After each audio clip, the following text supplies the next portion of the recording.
everyone. So today we are going to start with chapter 2nd of class 9. We are going to look at civics. So in that we have chapter 2nd. This is chapter 2nd. Chapter 2nd talks about constitutional design. So we are going to look at what is constitution, why it is required, okay, and what is the importance of the constitution, okay, and then we will look at Constitution of India, especially the preamble. So what is constitution? Constitution is the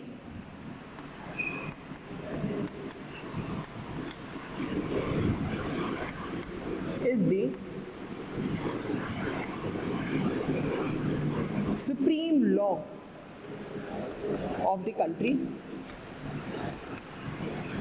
So it is the supreme law, it is the highest law of the country. It contains rights of the individuals or society, rights of the individuals, society, etc. Now, the government has to work within the limits of constitution. So, it sets limits. So, it sets the boundaries within which government has to work. Okay. So, what is constitution? It is the supreme law.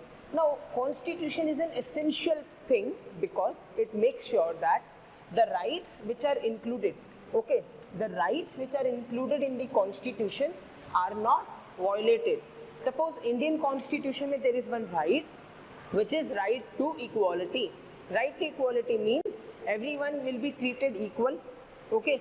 Now, this is contained in the constitution. Now, government cannot violate this right. Violate means government cannot treat two individuals unequal, okay. So, under right to equality, the people, so equality of treatment is there with respect to law, okay. So, this is the right which is included in constitution. That's why it is said that the constitution sets the limits within which government has to operate. Now, why constitution is required or when it is there, what happens, okay. So,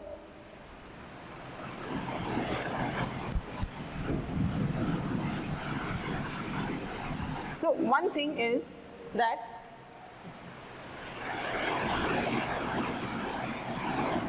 why we need constitution? First is it generates trust and coordination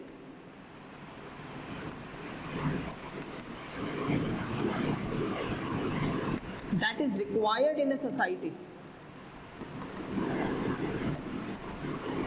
okay, because constitution is there, our rights are there, okay, our fundamental rights are there, other rights are there like legal rights, constitutional rights, where various rights are there in constitution. It generates a trust कि okay, the constitution is promising me so and so rights, okay. So it creates trust, degree of trust in the sense that it assures that your right won't be taken away, okay, arbitrarily. So ensures that right won't be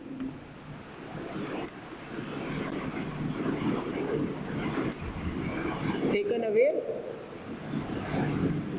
arbitrarily, okay.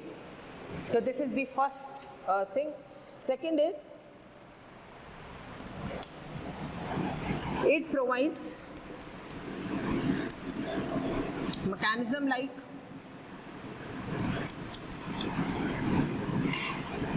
like how government is going to get elected,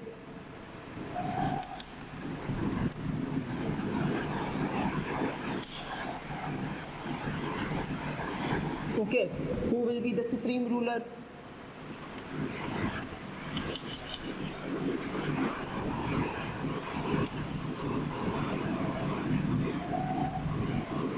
etc. So the second right is that who will be the supreme ruler in the country, whether it is president or prime minister, and in what way they are going to elect, what way election takes place. Suppose in India we have every individual who is above 18 years of age, okay, gets the right to vote is there. If you are above 18 years of age, you have right to vote. Okay. The third thing is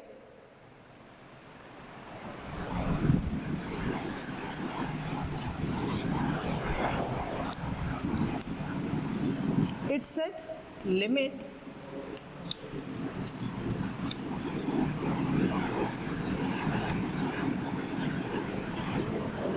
on the operations of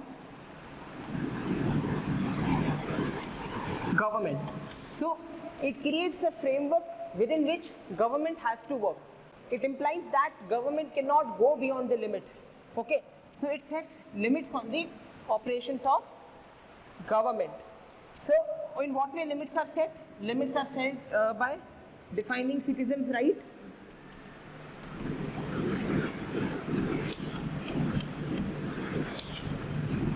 citizens' rights.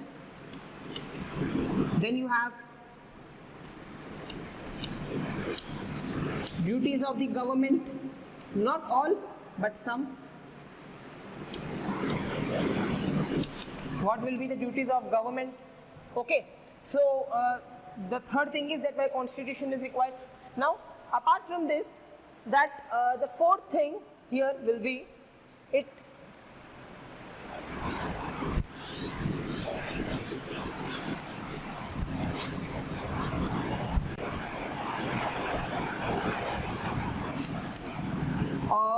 aspirations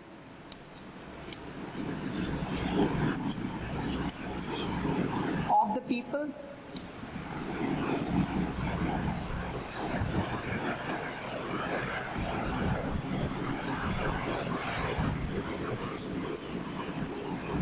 of creating a good society. So various principles are enshrined in the constitution, like equality. Okay, equality is there. There is brotherhood. There is secular nature. Okay, so various things are there, which so it tells us about the aspiration of people. So constitution tells us what kind of society people want. Like I want a society where every religion is respected, okay, where everyone has equality, no discrimination takes place. So these provisions are included in the Indian constitution, okay, like the equality, brotherhood, secular nature, etc. Okay, so these are the four things that why we need constitution. Now, after understanding the constitution, why we need it, now let us look at few features of the Indian preamble. Okay, preamble, it is an integral part of Indian constitution.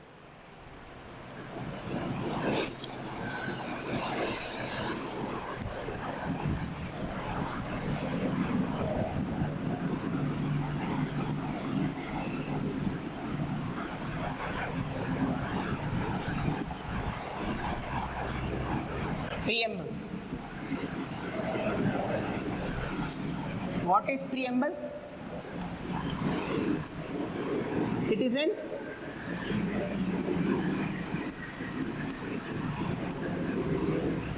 integral part of the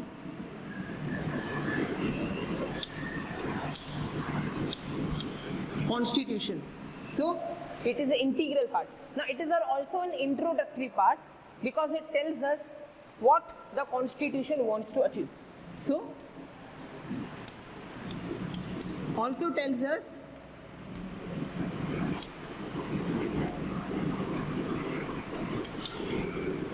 what constitution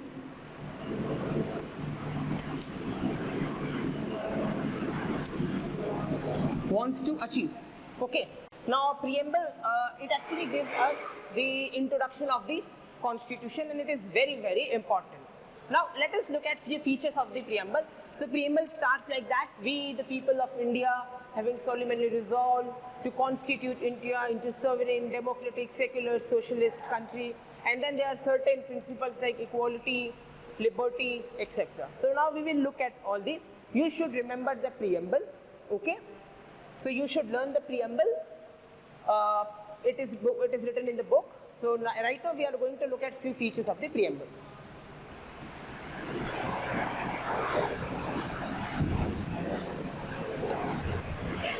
So the first feature is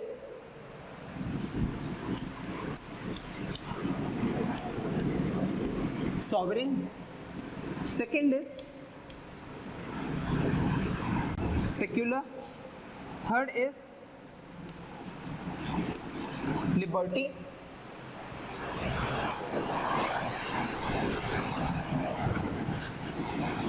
Socialist.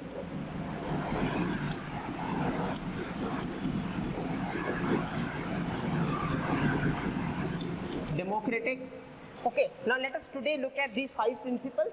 In the next class, we are going to look at the other principles. The first is sovereign. Sovereign means independent. So, the Indian government is independent of any foreign rule. Okay, independent of foreign rule. So, it says that the government has the right to take whatever decision it has to take. There won't be any interference from the outside world. Government is sovereign to take decision. So this is about sovereignty. Okay, and in sovereign as well, the constitution says that people are the real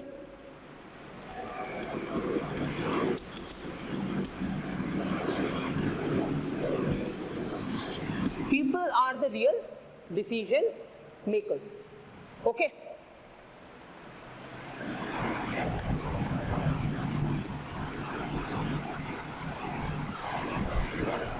The second is secular. Secular means all religions are respected, no state religion.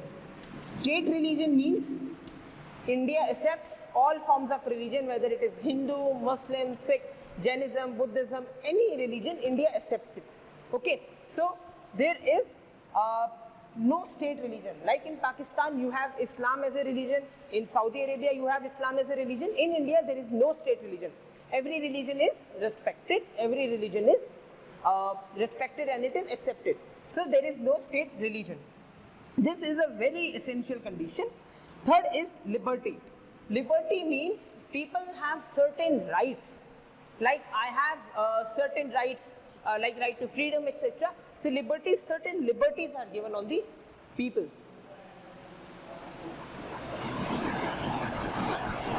Okay, so in liberty you can write that people can express their belief, faith, worship. Okay, people can express their belief, faith and worship. So they have liberties. They can say they express their views, etc. Okay, they express their views, liberty. Fourth is socialist. Socialist means a kind of government in which the income goods are distributed. So welfare of all is the aim. Welfare of all. Government controls economic activity at certain extent. Okay, at some extent government controls the activities. So the socialist talks about welfare for all. This also means that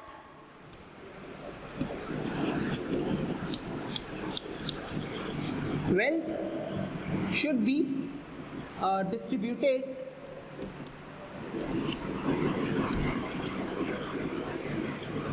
equally. So this is the principle of the Indian Constitution. Now next will be democratic. So what is democratic? Okay.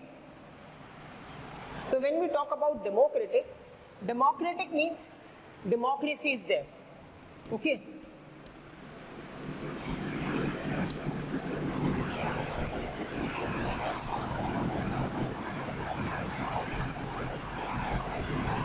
Democracy, it says that People have certain rights